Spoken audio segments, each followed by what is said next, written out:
En esta ocasión Muy buenas tardes. Hemos invitado al maestro José Luis Mecatl Carmona.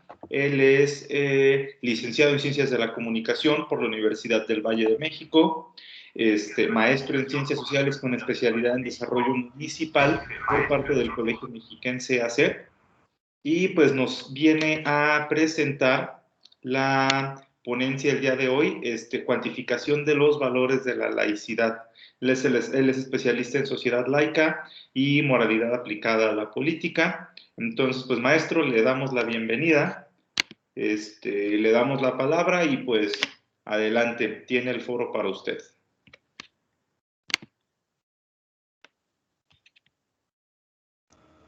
Muchísimas gracias. Una disculpa por... creo que ya agarró imagen. Muchísimas gracias en primer lugar por esta invitación.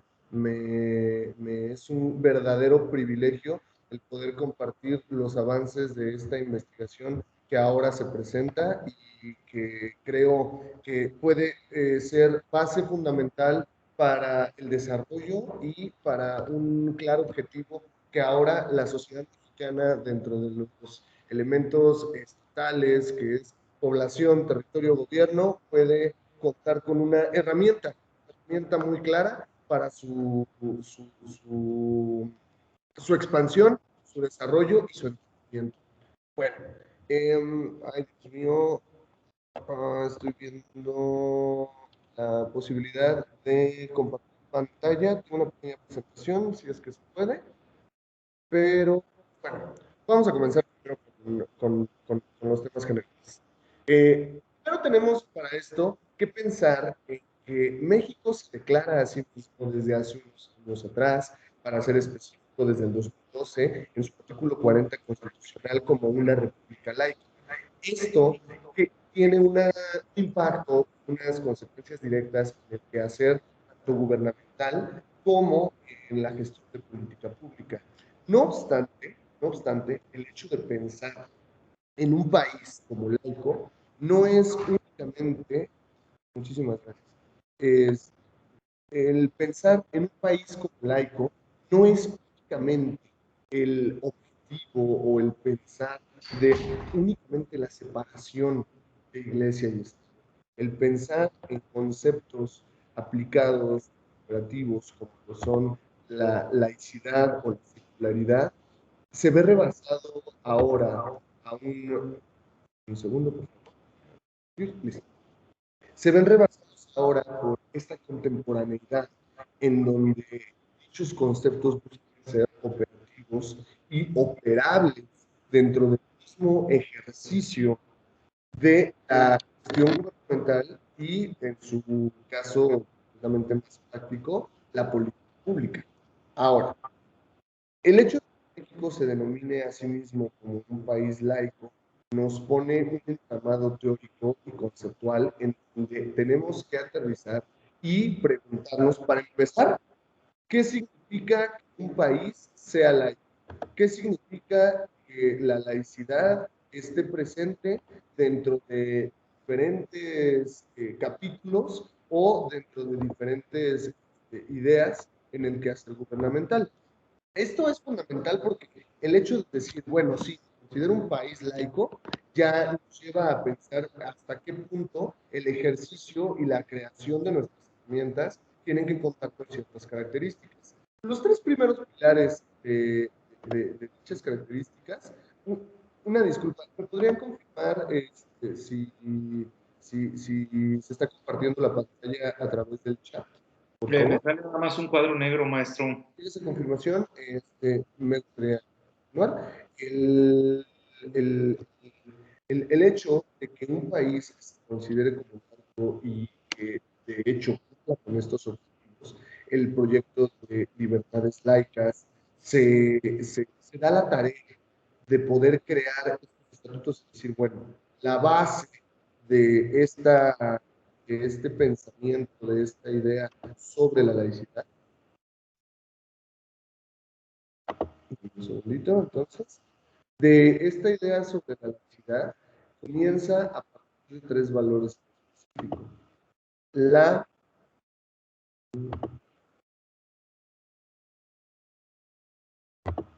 la no discriminación, la tolerancia y la amplitud de derechos para los individuos de una sociedad. Por lo tanto, dogmatismo de cualquier idea, pero en este caso, sobre todo del pensamiento religioso, queda fuera del quehacer político a la hora de tomar decisiones que afecten a una población general.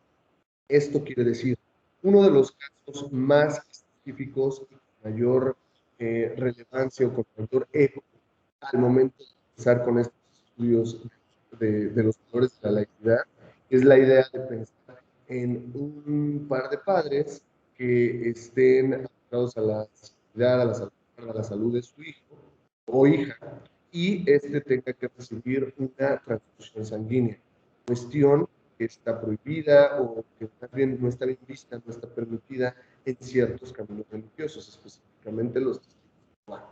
Por lo tanto, hasta qué punto la situación de la creencia puede inscribirse en el ejercicio del simple derecho humano como el derecho a la vida. Y por lo mismo, los padres son los tutores legales de menor de edad, hasta qué punto pueden decir que a través de una confesión de fe, de una cuestión como lo es esta mínima garantía que es el derecho a la salud y el derecho a la vida. Por lo tanto, en el momento que nosotros hablamos de una cuestión de laicidad, es esta separación, sí, de pensamiento, que también se reflejada en la cooperativa. Creo que todos recordaremos el caso, por ejemplo, en cuanto a la época de Reforma, donde se da esta separación iglesia-estado, pero hasta qué punto el Estado verdaderamente se separa de ese dogma, como sería el pensamiento de si los tres elementos del Estado son territorio, población y gobierno, entonces, ¿hasta qué punto la población deja de lado esa ideología, ese dogmatismo, para poder tomar decisiones que van a repercutir en el conjunto? Porque en el papel podemos decir, sí, hay una separación y no hay injerencia, pero si dentro de los albores de la temática social, de la cuestión social, de la agenda social, el pastor tiene más peso en la población que el gobernante o que la misma, bueno, la soberanía misma de naturaleza supuestamente laica, es entonces donde se da esta hegemonía dentro de ciertos discursos y que coartan libertades y no permiten el pleno ejercicio de derechos, que es una de las situaciones muy importantes para poder entender el concepto de desarrollo en nuestro país, México. Porque cuando hablamos de desarrollo muchas veces se piensa en la expansión de ingreso per cápita, en la expansión de tecnología, en la expansión de bienes materiales, pero también el desarrollo, el paso a lo moderno, es la conjunción, perdón, de la modernización, que es esta parte tecnológica, junto con la modernidad, que es esa expansión de derechos y que una vez en conjunto se da el paso a lo moderno.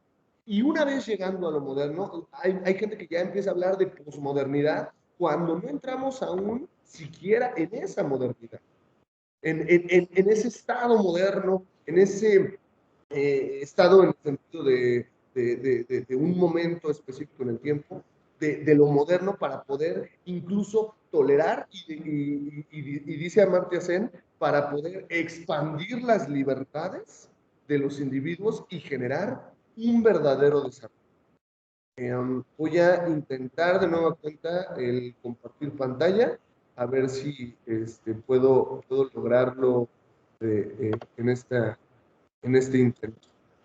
Bueno, una vez dicho lo anterior, en la primera parte del estudio de naturaleza, bueno, no un poco más, de naturaleza cualitativa, se generó la idea de pensar en indicadores que nos puedan ayudar a situar en qué estatus o en qué condición la laicidad se encuentra en la sociedad mexicana. A través de ello, necesitamos entonces reflexionar sobre dos conceptos clave: laicidad y secularidad. Podemos entonces definir o analizar de manera específica el concepto de laicidad como esta decisión y esta priorización de decisiones, en la toma de decisiones, a través de una prioridad o de un criterio que esté regido por la razón y ya no por valores religiosos, dejando la escuela justnaturalista donde todo es voluntad de Dios y donde esa esfera dogmática religiosa queda de lado al momento de decidir para una población naturalmente y reconocida como diversa, como punto número uno. En un punto número dos, tenemos que la secularidad la podemos pensar más en cuestión operativa. Operativa en el sentido del pensamiento secular o secularizado dentro de una población en específico. Para acotar claramente la secularidad, podemos pensar en este término de algo que en su momento tuvo carácter de sacro y dejó de serlo para poder convertirse en una cuestión más. Simplemente la secularidad puede acotarse, puede definirse, puede conceptualizarse como aquello que era sacro, que era sagrado, y deja de serlo para poder volverse parte de lo común. Ahora, dentro de estos parámetros se definen de diferente manera. Una disculpa, ¿me podrían volver a comentar si ya se puede ver la presentación o todavía no? Bueno, en lo que en lo que se confirma, gracias, el tema aquí es que una vez teniendo este par de conceptos, podemos entonces pensar, podemos teorizar sobre una vinculación de los mismos. La secularidad se vuelve entonces un parámetro para poder racionalizar hasta qué punto la población se separa de estas ideas sacras y se ve reflejado dentro de la laicidad.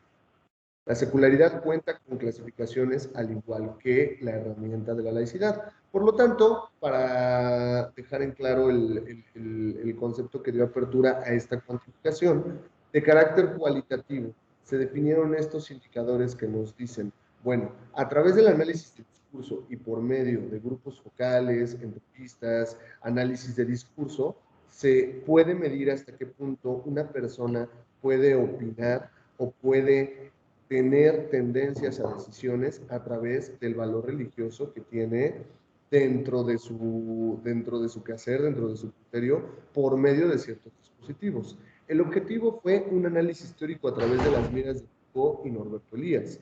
Con Foucault pudimos analizar sobre el ejercicio y los dispositivos que ejercen el poder para poder racionalizar o para poder interiorizar más bien y llevar al exterior prácticas totalmente claras.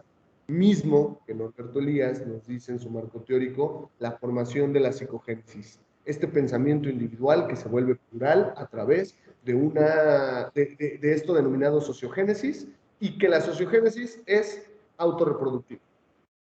La sociogénesis está conformada si pensamos que el pensamiento dogmático religioso es el aceptado, que los valores tradicionales son aquellos que son los correctos. Bueno, pues entonces la sociogénesis nos dice se reproduce a sí misma. Y de esa manera podremos entonces mantenernos en un cierto nivel de dominación, dominantes y dominados. A partir de ahí, se crea una matriz en donde la secularidad se vuelve un parámetro de medición a través de un cuadrante y la laicidad del otro. Cuando nosotros comenzamos a hacer las entrevistas, a hacer los grupos focales, a hacer el análisis discursivo, generamos categorías. El caso a estudiar fue específicamente los derechos sexuales y los derechos reproductivos. ¿Por qué? Porque en los derechos sexuales y derechos reproductivos se consideró que son los ejemplos donde la efervescencia de estos valores se pueden medir con mayor claridad. ¿En qué sentido se puede observar? A través del concepto de familia. Con el concepto de la familia, nosotros podemos ver hasta qué punto la idea judeocristiana occidental sigue permeando en el total de las decisiones de la población en general. Dicho de otra manera, es lo que a nosotros nos permite poder analizar o poder revisar estos datos en específico y poder decir, bueno, de manera federal se analiza el marco jurídico en donde podemos ver que si bien México se reconoce a sí mismo como una república laica, entonces se tiene que entender que para ello tiene que venir descargándose hasta el nivel municipal. De manera federal, se genera en un cuadrante de sintonía donde hay laicidad y donde hay secularidad. Entonces, en el cuadrante de sintonía se presentan estas ideas para poder decir, bueno, México como tal es un país laico, pero si nos bajamos a nivel Estado, tuvimos el caso del Estado de México, en donde podemos analizar que si bien se está atendiendo a una Carta Magna donde se reconoce a la República y al país entero como un país laico, aún en la Constitución estatal no se vela por los derechos inclusivos como por ejemplo un contrato conyugal entre personas del mismo sexo. El argumento es que el matrimonio viene de matri y es madre y es exclusivamente para un hombre y una mujer. Bueno, entonces puede haber recursos jurídicos que nos ayuden a esta expansión de derechos, como puede ser el renombre hacia un contrato conyugal, y esto permita la celebración y el amparo legal a personas que deciden vivir como pareja y salvaguardar sus bienes, poder heredar, etcétera, etcétera, etcétera. Por lo tanto, aquí vemos que en el Estado de México la población, a través de un análisis de discurso en la secularidad, vemos que hay manifestaciones frente a la Cámara de Diputados para la aprobación del matrimonio igualitario, mientras que la reglamentación todavía no lo permite. Por lo tanto, se genera una situación de conflicto.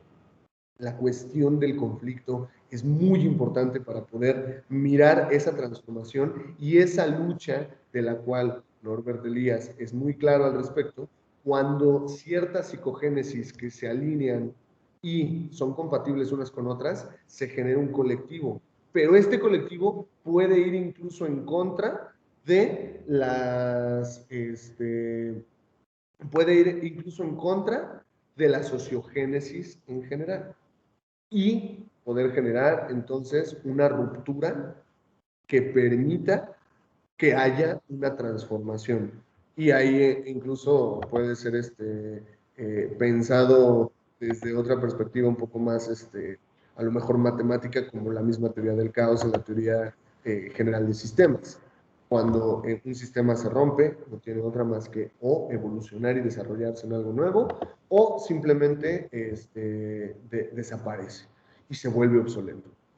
Por lo tanto, una vez que este estudio refleja que hay un conflicto en el Estado de México y en el municipio de Toluca hay una tensión, ¿por qué una tensión? Porque si bien la población de Toluca, al ser capital del Estado de México, busca esta expansión de derechos, entonces el diálogo, la lucha, se vuelve un poco más aminorada, porque si bien es cierto que el municipio cuenta con facultades muy específicas, también es muy cierto que el municipio mismo tiende a veces a ser un poquito infravalorado. Muchas veces, o en casos muy repetidos, se pudo observar a través del análisis de diferentes cuestiones. Un segundito. Creo que ahora sí ya se pudo ver. Aquí están los indicadores que les comentaba. Están los indicadores en donde hablamos de que en un marco normativo, de manera nacional, se encuentra en esa sintonía, se encuentra en esa armonía de un entendimiento, de un vaivén conceptual. En el Estado de México hay una tensión y en el municipio de Toluca se encuentra esa tensión en cuestión normativa, en cuestión de reglamentación, pero en cuestión de política pública, si bien de manera nacional hay una sintonía porque se aboga ya por programas y por ejercicios de la norma en donde hay más inclusión, se genera un conflicto tanto en Estado de México como en el municipio de Toluca, porque hay una lucha en la cual se busca cambiar este ejercicio, como por ejemplo el caso bien específico de una política pública que hubo hace unos años sobre matrimonios con valor. Matrimonios con valor buscaba a través de un subsidio poder regular a las parejas que se encontraban fuera del matrimonio y viviendo juntas para que tuvieran ese contrato, esa regulación y esos derechos. Por lo tanto, es muy particular y es muy curioso porque el discurso se daba mucho sobre cómo la familia es la célula base para una sociedad. No obstante, se genera esta discusión sobre decir es donde un hombre y una mujer se unen para procrear. Entonces, este discurso está completamente alineado con el dogmatismo religioso judio-cristiano. Después, ya que tenemos este pensamiento, es aquí donde, si vemos en la tabla 2.3, que dice indicador de política pública a nivel municipal de Toluca, es ahí donde podemos ver que tenemos diferentes categorías a considerar para poder analizar el cuadrante. Tenemos la libertad racionalizada, la ausencia de figuras religiosas, garantía la diversidad y la empatía social del lado de la secularidad, una medición más operativa social. Mientras que de la laicidad tenemos una cuestión más conceptual, mención del término laico, demanda por la diversidad, separación de doctrina religiosa, prioridad soberana del Estado. Se generan estos números, se llega a un apartado del cuadrante y vemos que efectivamente tenemos este tipo de resultados.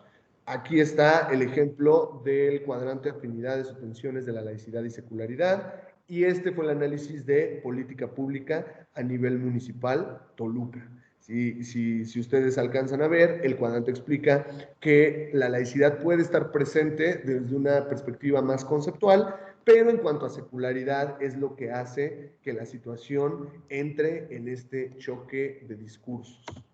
Después, en el caso de estudio, como les comentaba, está la parte de la familia, que es un concepto enorme. Yo creo que desde la perspectiva hegeliana, la familia es así algo muy amplio, porque entra la discusión de hasta qué punto la familia pues es consanguínea únicamente, es mamá, papá, hijos, pero también si fui criado por mis padrinos, por mi abuelita, por mi tío, ¿qué es la familia? Es una discusión que puede llevar bastante tiempo y que incluso hoy en día no es algo que esté completamente definido y por eso se aboga ya en una diversidad de modelos familiares. Entonces el parámetro para esto es los derechos sexuales y los derechos reproductivos, y en la población de estudio para ese caso en específico fue el municipio de Toluca. Como ya lo habíamos comentado, partiendo desde esta idea que se analiza a través de la secularidad, la parte poblacional, y a través de la laicidad, la parte gubernamental. Después, los ejes a considerar para este estudio en específico, que ya tuvo un pequeño giro, fueron igual los derechos sexuales y los derechos reproductivos. Si bien es cierto que se toman en consideración en los derechos sexuales matrimonio igualitario y adopción homoparental y lesbomaternal, para continuar con esa línea del estudio que antecede, ahora en los derechos reproductivos también entramos de lleno a la interrupción legal del embarazo y el derecho a realizar la vasectomía y el ligamento de trompas, perdón, ahí se fue un pequeño error de dedo, el ligamento de trompas. Esto es muy particular porque si bien es cierto que es un derecho el poder elegir esta parte de poder realizarme la vasectomía como hombre o el ligamento como mujer, hay muchos lugares que si bien deben buscar garantizar este derecho, ponen muchas trabas al respecto. Y eso vuelve a caer dentro de la categoría cualitativa para revisar las causas, pero por el momento nos vamos directamente a la representación de cifras. En la metodología tomamos este concepto de Rosado en 2018 sobre el acercamiento cuantitativo, que es el conjunto de métodos y técnicas que intentan aproximarse al conocimiento de la realidad social a través de la extensión, alcance y significado de los hechos, a través de los propios sujetos o de sus representaciones sociales. En pocas palabras, a través de cifras, de números, de datos duros, queremos demostrar con el concepto específico de laicidad en estos casos, derechos sexuales y derechos reproductivos, ilustrar, dar una relieve sobre esta situación de conflicto que pudimos ver a través de la política pública, que es donde creo yo, mi perspectiva siempre ha sido que la política pública es la manera fidedigna o fáctica de cómo podemos medir el acercamiento del pueblo con el gobierno. Y si el gobierno está acercándose al pueblo como debería, a la población en específico como debería. Sabemos que en la política pública siempre o casi siempre se aboga por el second best, porque la gran mayoría, o si no es que la totalidad, para no hablar en absolutos, la gran mayoría de problemas sociales son problemas en extremo complejos. Entonces no es tan fácil, o no es nada fácil más bien, el poder llegar a una aproximación y decir voy a tapar todos los baches habidos y por haber. Entonces es esta parte de ir por el second best y tratar de lidiar con la situación lo más íntegro que se pueda. Entonces, al buscar esta significación numérica, se aboga por una presencia o ausencia de los valores de la laicidad dentro de la toma de decisiones. En el muestreo se denominó que la población considerada fueron 223,876 pobladores en Toluca, esto de acuerdo con el Censo de Población y Vivienda 2020 en la ciudad de Toluca del Lerdo. ¿Por qué fue la decisión de la ciudad de Toluca del Lerdo? Porque si bien es cierto que el municipio puede abarcar muchísimo más, hay una idea sobre la territorialidad en donde mi interés era poder realizarlo de la manera más específica posible y comparativa posible, considerando interesante esta comparación entre los grupos habitacionales, esta clusterización que ahorita en un momento voy a aterrizar. La fórmula aplicada para obtener la muestra deseada con un margen de error de 5% y un nivel de confianza de 1.96, en este caso el 95%, nos da esta población representativa, que son 384 encuestas, y a partir de ahí generamos la búsqueda de un clúster a través de las unidades territoriales. Estas 5 unidades territoriales me voy a permitir remitir al mapa de hace 2 diapositivas. Es como se divide el primer apartado de la ciudad de Toluca en cuanto a la página del municipio. Entonces, una vez haciendo el conteo de manzanas y la población total de cada una de ellas, se busca hacer con la fórmula de la clusterización de encuestas de TACUR, utilizada en 2021, reciente, esta repartición de encuestas por unidad para que sea representativamente significativo. Nos dan estos datos, da exactamente las 384 encuestas y al momento de la recolección de información tenemos una serie de resultados que son bastante particulares. Es un ejemplo de una de las preguntas. Considero que se debe aprobar en todo el país el matrimonio igualitario. Resulta que más de la mitad, un 65.8, 66% de los encuestados están en un total de acuerdo, basándonos también en el índice de Likert tomado para la opción de estas encuestas, que va desde el total desacuerdo hasta el total acuerdo. Si bien es cierto que aquí el 66% busca esta aceptación, no podemos dejar de lado que el parcialmente de acuerdo puede también sumar a una población que no está en contra de esta amplitud de derechos y que entonces llegamos al punto de que si lo cerramos a 13% y 66%, estamos hablando de un 79% de la población que no está en contra de esta amplitud de derechos, pero que sigue sin aprobarse.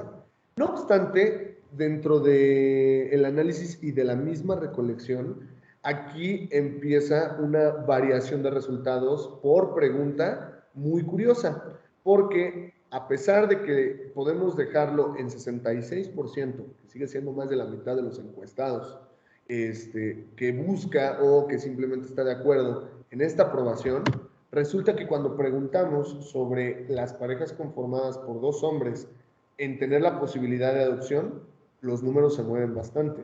El parcialmente de acuerdo se vuelve algo que ya no comienza a no aparecer en el mapa. Ese 66% baja hasta un 53%, si cerramos el número, o 52.6%, y el total desacuerdo y el neutral se encuentran completamente crecidos.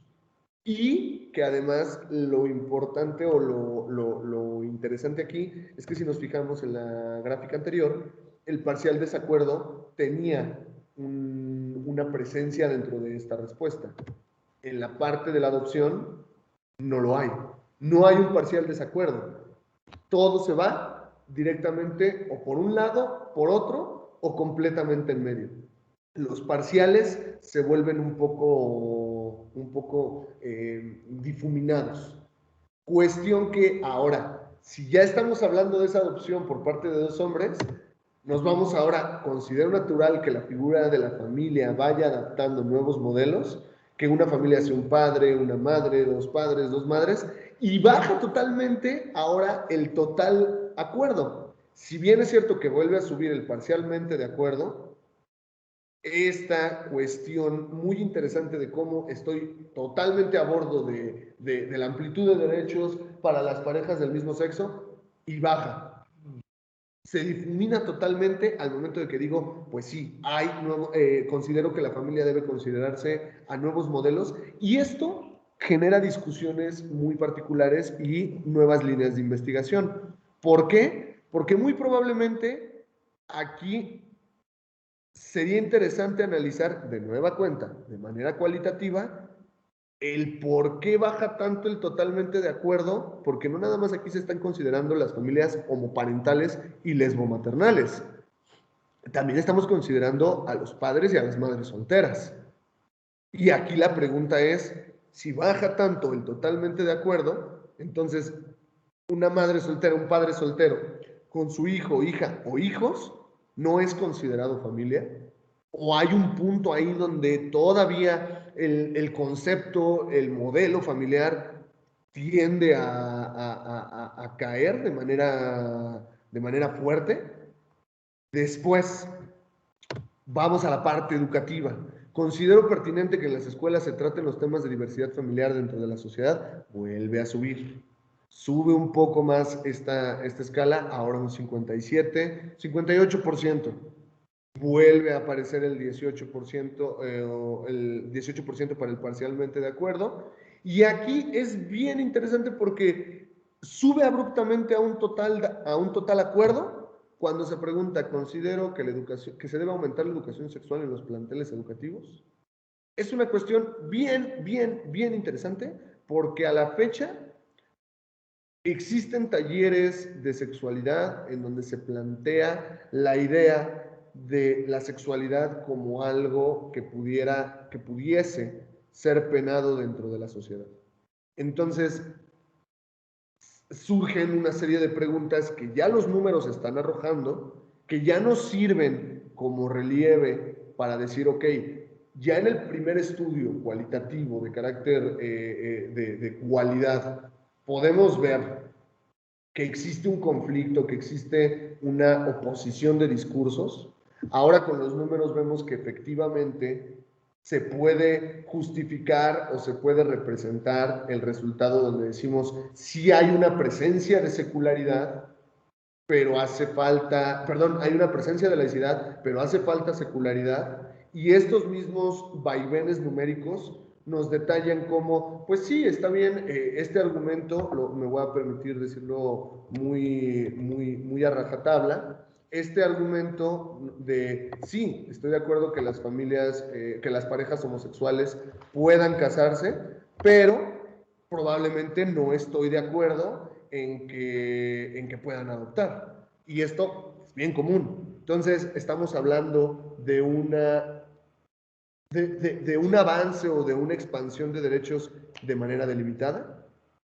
Los derechos pueden debatirse, Y esto pues lleva a pensar muchísimas cuestiones, lleva a teorizar otras tantas que nos hace decir, bueno, si ya estoy encontrando este conflicto, ahora puedo volver a ir y hacer un nuevo análisis cualitativo en donde podamos representar o donde podamos analizar las causas, las situaciones, la fuente del por qué se actúa como se actúa. Estoy de acuerdo que se le dé a los niños educación sexual en diferentes planteles, pero ¿de qué calidad?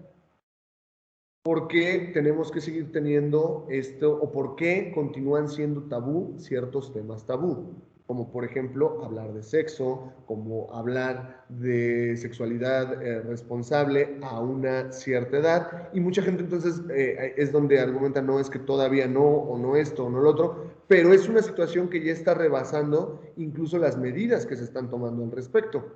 ¿Por qué? Porque si no fuera así, no habría embarazos adolescentes, si no fuera así, no habría una situación de contagio y de peligro en cuanto a enfermedades de transmisión sexual de diferente índole. Y esto permite entonces medir que si bien es cierto que, bueno, estoy de acuerdo con que se haga de esta manera o que se presenten las cosas desde esta perspectiva, pues entonces, ¿cómo podemos bajar ese conocimiento a aplicarlo de manera operativa ya en el contexto en el que nos encontramos?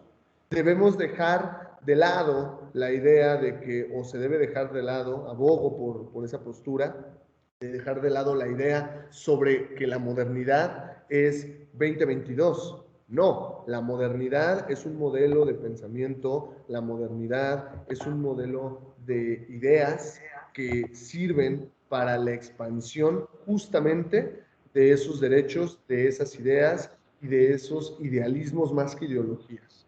Todo es cuestionable y todo es modificable, todo es mejorable y es perfectible. Y es momento de abogar por un pensamiento que permita, y cierro con esto, esos tres pilares. La no discriminación, abogar por la tolerancia y la expansión de derechos para los individuos. ¿Por qué? Por el simple hecho de poder pensar en una idea que nos permita disfrutar de una calidad de vida y un proyecto de vida digno de ser vivido a cada uno de nosotros. Y al final del día entender que tanto yo tengo derecho como de creer con lo que yo quiero, en lo que yo quiero, perdón, a respetar a aquellos que también tienen ese derecho. Porque a veces es muy curioso como grupos religiosos dicen, es que el acabose es la república laica, cuando se nos pasa a veces por largo entender que también a los que profesan religiones, la república laica vela por sus derechos, porque eso les da el derecho de creencia y eso les da el derecho de poder asistir a cultos religiosos, asistir a templos, porque de no ser así, caeríamos incluso en un estado anticlericalista. Y ya México tuvo esa experiencia y el resultado fue la guerra cristera. Entonces, la convivencia de ideas, de ideologías, radica en la tolerancia y en el reconocimiento de una población diversa y del entendimiento de que cada configuración individual debe encontrar su capacidad para expandir efectivamente sus libertades y sus derechos sin violar los derechos del otro. Y a partir de ahí, creo que se puede dar el siguiente paso para poder reconocernos como una población y como un país moderno. Muchísimas gracias.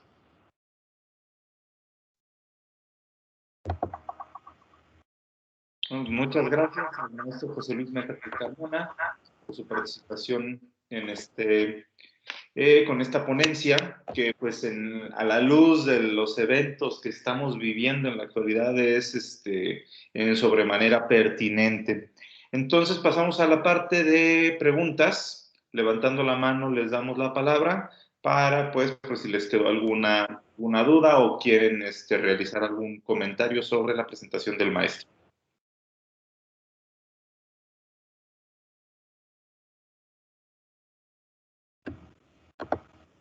Ok, parece que que la presentación estuvo más que clara. Entonces, pasamos entonces a la siguiente sección, que es dar lectura de su constancia, maestro.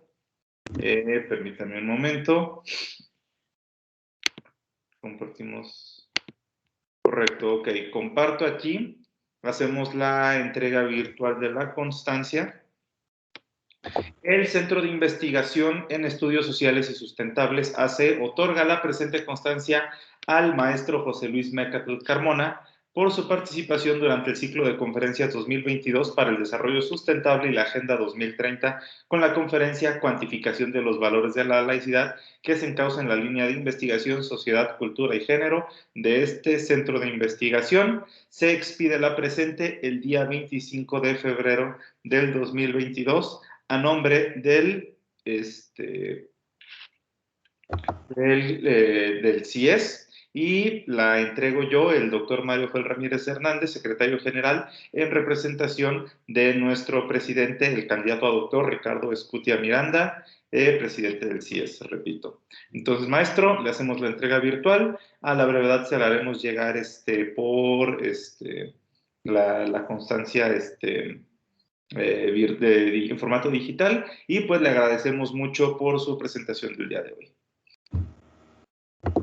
De nueva cuenta, agradezco infinitamente por la invitación, por el espacio. Es siempre un verdadero privilegio y honor que se hagan estos espacios y poder participar en ellos. Y pues nada, agradecer de nueva cuenta la invitación, estimados colegas, estimados amigos y estimados debatientes, cuando el tema lo permite. Muchas gracias, maestro. Pues a todos los que nos acompañaron el día de hoy, igual a usted, maestro, le hacemos el recordatorio de que seguimos con nuestro ciclo de conferencias quincenal, que se va a expandir en la gran parte de este año. Les agradecemos mucho su presencia, y pues los esperamos dentro de 2 semanas para nuestra siguiente conferencia, la cual ya le estaremos avisando en la proximidad en nuestros sitios web, en nuestro Facebook, en nuestro Instagram. Muchas gracias por todo y muy buen día a todos los presentes. Muchas gracias. Buen día.